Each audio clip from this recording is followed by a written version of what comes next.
Do you remember that bump I went over the other day where my bike just had this little, I don't know what it was, just went over something? That actually caused me a flat tire, which is not good.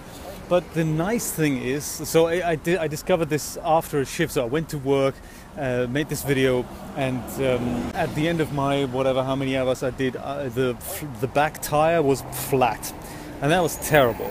And I thought, how did this happen? And then I remembered, well, actually, it happened while I was making a video, and this is just, must be a slow puncture or whatnot. So I got the bus home, transported my bike on the bus, which was a nice little trolley that we have here in Miami Beach. It's a very convoluted thing. It just goes, there's one clockwise and one counterclockwise, and just goes round and round, almost 24/7. I think it finishes at midnight, but it starts at 6 a.m. So it's a nice free way of getting around if you don't have a bike.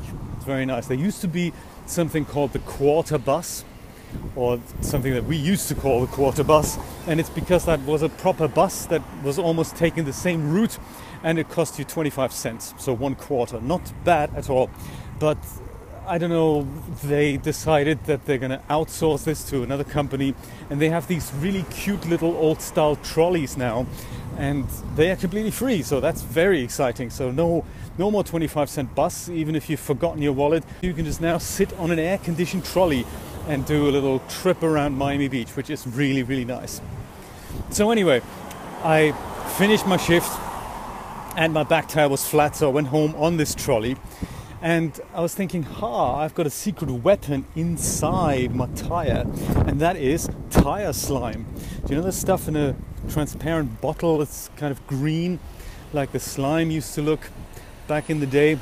It's got tiny little shredded rubber particles in it or something. I don't really know how it works, but the idea is that if you have a leak, an air leak in a tire, then the internal pressure, as long as you remove whatever the obstruction is, the internal pressure will eventually squeeze the slime into that hole, plugging it up. So what I did, and this is the first time this has happened to me, I think I've had slime in there for about a year or two, and because my front tire just kept deflating, and I was sick and tired of just replacing the inner tube there. So I bought some Tyre Slime, and then, as luck will have it, nothing ever happened again. So I thought, is this a Tyre Slime preventing these things from happening, or what's going on? So this was the first time that I actually noticed a flat, and that's interesting. So what I did was I got home, pumped up the tire again, and just let it sit there overnight, thinking, well, if it's flat again tomorrow, I'm just going to go and replace it. But if not, maybe slime will have done its job. There were no discernible obstructions, so there was no nail sticking out, like what happened to me once when I went through South Kensington, I think, in the morning. I have no idea how this happened. There was a metal thing, almost like a tire, like a proper nail, that just went in one side and then out the other, and then of course completely obliterated not only the inner tube but also the complete tire. So very crazy stuff. So replaced my tires on that occasion, and did not go home on the bus, because I don't think that's what I don't think you can do that in London. You just have to leave your bike there overnight and then come back with however way you want to fix it, basically. And that's what I did. I went back with an inner tube and just fixed it there and then on the street. That was kind of cool. South Kensington, in front of some department store. It wasn't Harrods, by the way. So yes, I pumped up the tire, and next day it was as if nothing had happened. So the only thing I could see was the tiny wet patch on one part of my tire. So the slow leak is definitely still there, but the exciting bit is that it has been patched up by the Tyre Slime. So hey, exciting stuff. I do have another tube of Tyre Slime in my cupboard, and I will, in case I ever need to replace the inner tubes, I also need to replace the slime, because that stays liquid and that stays inside your tires. Very cool stuff, very funky idea. And there are, of course, advertising campaigns with people who said, whoa, it's 4 riders here and we're going all the way from New York to California on our bikes in 2 weeks or something, and they said, well, we can't really afford to take a hit on constantly having to replace our tires or our inner tubes whenever we get a flat. So they're using that, obviously quite successfully, or it was a marketing ploy. But for, I think, $10-15 a bottle, it's not really that big a deal. So if you're ever thinking of, hey, does this stuff actually work? Yes, I've just found out a couple of days ago that it does actually work. And I'll see how long that tire is going to remain pumped up, and so that I don't have to change it. We'll see.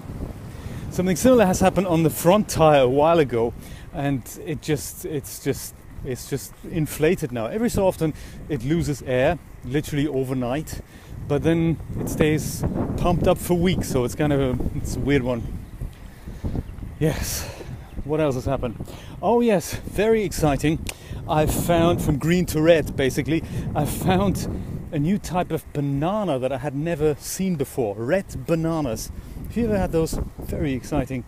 They look like standard bananas, just with a red tinge to it. Not so much a red tinge, they are actually red bananas. Interesting that these things exist. I've never seen them before, and our produce department had it, and I thought that's quite cool.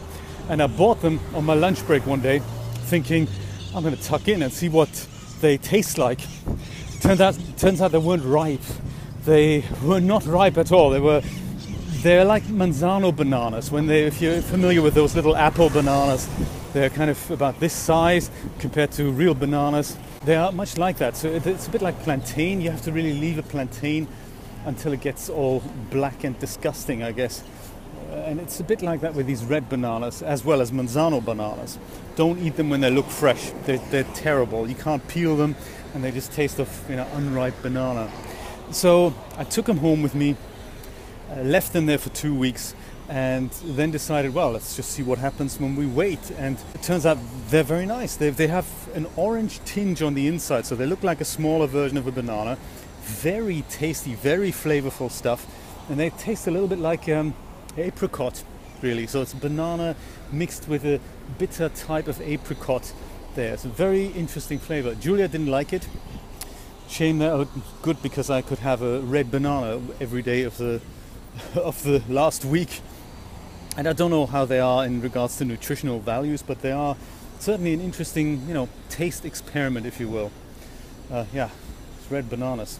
And now they're no longer there. They were Chiquita Reds, they were called, and they were from Ecuador. That's all I can remember. And now they're no longer in the supermarket. So we still have the manzano bananas, but we no longer have the red bananas in stock.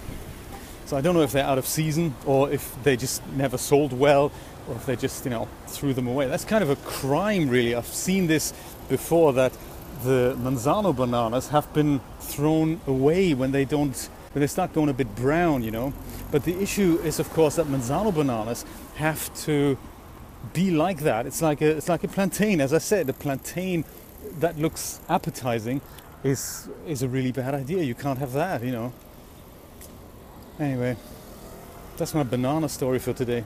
Thank you for watching, by the way, and I will see you next time. Bye bye.